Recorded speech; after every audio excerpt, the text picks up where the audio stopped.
Good evening and welcome to CYC News for today, the 6th of October 2013 AD and the 26th of Tut 1730 AM. I'm Michael Shanura. And I'm Justina Shanura. In today's headlines, His Holiness Pope Tawadros meets with British politician Catherine Ashton. Militants have blockaded a Coptic bishop in southern Egypt inside his house in an attempt to assassinate him. Clashes arise in Egypt between pro-Morsi and the security forces. A Kenyan church burnt to the ground. And in Italy, stormy weather prevents search for migrants lost at sea.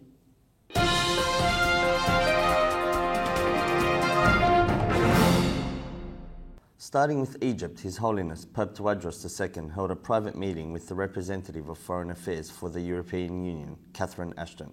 Following his weekly sermon on Wednesday, the spokesperson for the Coptic Orthodox Church, Father Boulos Halim, said that His Holiness Pope Tawadros and Miss Ashton had agreed on the European Union's need to support Egypt in the economic and educational fields, and to correct misconceptions portrayed in the Western media about the situation in Egypt post the June 30 protests. And in southern Egypt, where His Grace Bishop Makarios of Menia was exposed to a failed assassination attempt on Monday morning after radicals set his car afire and blockaded him inside a home of a Coptic Christian in Menia.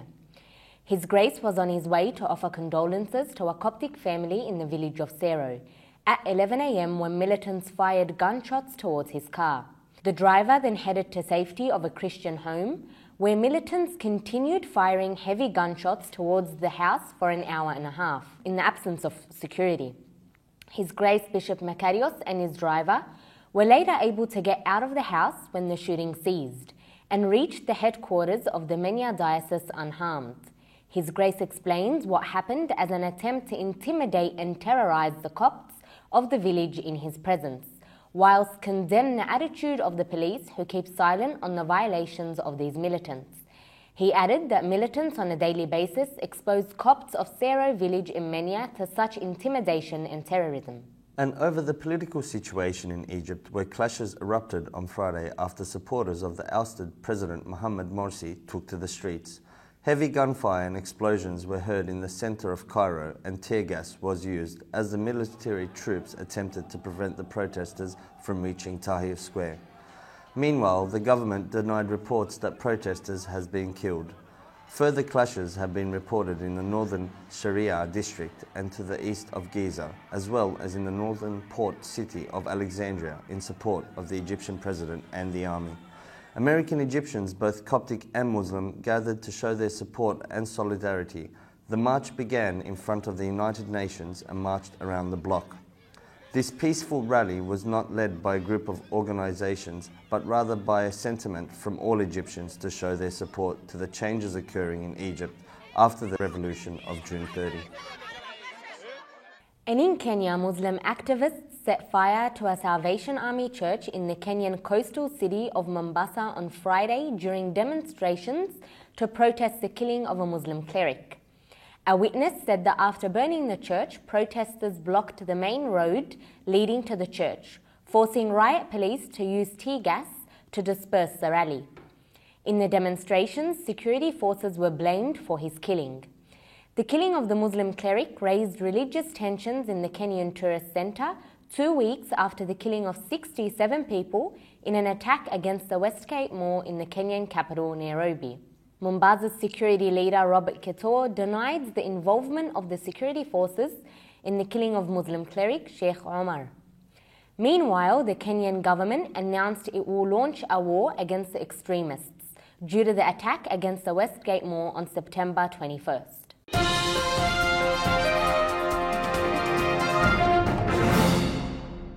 Over to Italy, where rough seas have forced divers to postpone their search for more than 200 migrants still unaccounted for after their boat sank off southern Italy.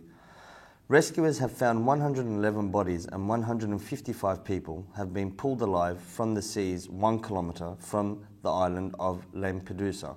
Divers have described seeing horrific scenes inside the wreckage, while numerous bodies have been brought ashore, requiring the island to send for more coffins to turn a storage facility at the airport to a makeshift morgue. The scale of the tragedy has been described as Italy's worst ever migrant shipwreck. A day of mourning has been declared with flags flying at half-mast and a minute of silence observed in all Italian schools. And a special Mass is being held on Friday evening in the church in Lampedusa. Pope Francis described Friday as a day of tears for the victims and condemned a savage world that ignores the plight of people who have to flee poverty and hunger. To the US now, where President Barack Obama has cancelled his trip to Asia due to the US government shutdown. Mr. Obama will miss 2 summits, including the APEC meeting in Indonesia. The decision was made due to the difficulty in moving forward with foreign travel in the face of a shutdown, the White House said. The US government closed non-essential operations on Tuesday after Congress failed to agree on a new budget. Mr. Obama called the Indonesian president on Friday morning and expressed his regret for the cancellation. The visit has not yet been rescheduled. The Secretary of State, John Kerry, will attend the APEC gathering in East Asia Summit and the East Asia Summit in Brunei in place of Mr. Obama. And in medical news, a service that digitally weaves together the DNA of prospective parents to check for potential disease in thousands of virtual babies is set to launch in the US by December. A New York company will initially focus on donor sperm, simulating before pregnancy how the genetic sequence of a female client may combine with those of different males. Donors have often produced digital children with high risk of inherited disorders will be filtered out, leaving those who are better genetic matches. Everything happens in a computer, but many experts have raised ethical questions. A study has suggested that postmenopausal women who walk for an hour a day can cut their chance of breast cancer significantly. The report, which followed 73,000 women for 17 years, found walking for at least 7 hours a week lowered the risk of the disease. The American Cancer Society team said this was the first time that a reduced risk was specifically linked to walking. UK experts said it was more evidence that lifestyle influenced cancer risk. Finally, in health, researchers have found that midlife stress may increase a woman's risk of developing dementia. In a study of 800 Swedish women, those who had to cope with events such as divorce or excessive grief were more likely to get Alzheimer's decades later. BMJ Open reports that the more stressful events there were, the higher the dementia risk became. The study authors say stress hormones may be to blame, triggering harmful alterations in the brain. Stress hormones can cause a number of changes in the body and affect things such as blood pressure and blood sugar control. And they can remain at high levels many years later, experiencing a traumatic event. However, Dr. Lena Jonasson explains that more work is needed to confirm their findings and confirm whether the same stress and dementia might also occur in men. And that's all for CYC News today. Stay tuned for more Christian content on CYC. I'm Justina Shanura. And I'm Michael Shanura from the CYC studios in Sydney. Have a good night and God bless.